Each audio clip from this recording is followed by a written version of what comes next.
ഇടുക്കി മറയൂരിൽ താൽക്കാലിക വാച്ചറെ വനം വകുപ്പ് ഉദ്യോഗസ്ഥർ മർദ്ദിച്ചതായി പരാതി. നാച്ചുവയൽ ചന്ദന റിസർവിലെ വാച്ചർ മാരിയപ്പനാണ് മർദ്ദനമേറ്റത്. ചന്ദനമരം മോഷണം പോയതിനെ തുടർന്നുണ്ടായ തർക്കമാണ് മർദ്ദനത്തിന് കാരണം. ജെയിനിസ് രാജ് വിവരങ്ങളുമായി ചേരുന്നു. അതിനു മുൻപ് നമുക്കൊരു പ്രതികരണത്തിലേക്ക് പോകാം. തിരിച്ചു നീ ഓടിക്കടവേ அப்படின்ட்டு എൻ്റെ ടോർച്ചിൽ വാങ്ങി ഉടച്ച് தூர കളഞ്ഞ് போட்டுட்டு ஷூ வச்சுட்டு என்னை ஒரு சவட்டி விட்டுது. அது ரெண்டாம் காலிட்டு எனக்கு ஒன்றும் முடியல, திருச்சி வந்து போயிடலான்ட்டு ஒன்றுமே இல்லாமல் அழுது கொண்டுட்டு சார்.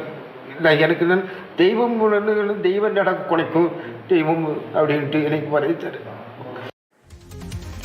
ജെയിനിസ് രാജു ചേരുകയാണ്. Jain, good morning. ഇത് എന്ത് കാരണം പറഞ്ഞാണ് ഈ ചന്ദനമരങ്ങൾ മോഷണം പോയി എന്നത് സംബന്ധിച്ച് ഏതെങ്കിലും കേസ് നിലനിൽക്കുന്നുണ്ടോ? അതിൽ സംശയിക്കപ്പെടുന്നയാളാണോ? എന്താണ് സംഭവം?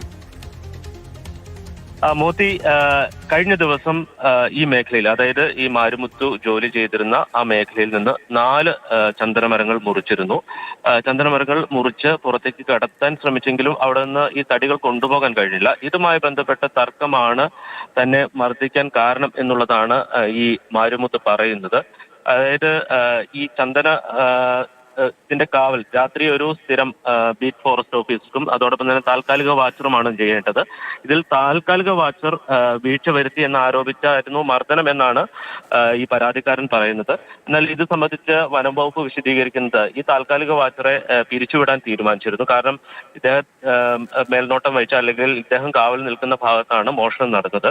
അതുകൊണ്ട് തന്നെ ഇദ്ദേഹത്തെ പിരിച്ചുവിടാൻ തീരുമാനിച്ചിരുന്നു. അതിന്റെ വൈരാഗ്യമാണ് ഇത്തരത്തിൽ ഒരു പരാതിക്ക് പിന്നിൽ എന്നാണ് വനം വകുപ്പിന്റെ ഭാഗത്തു നിന്നുള്ള വിശദീകരണം. എന്തായാലും പോലീസിൽ പരാതി ലഭിച്ചിട്ടുണ്ട്. പോലീസിന്റെ എന്താണ് നടന്നത് എന്നതടക്കമുള്ള കാര്യങ്ങൾ പരിശോധിച്ചു വരികയാണ്.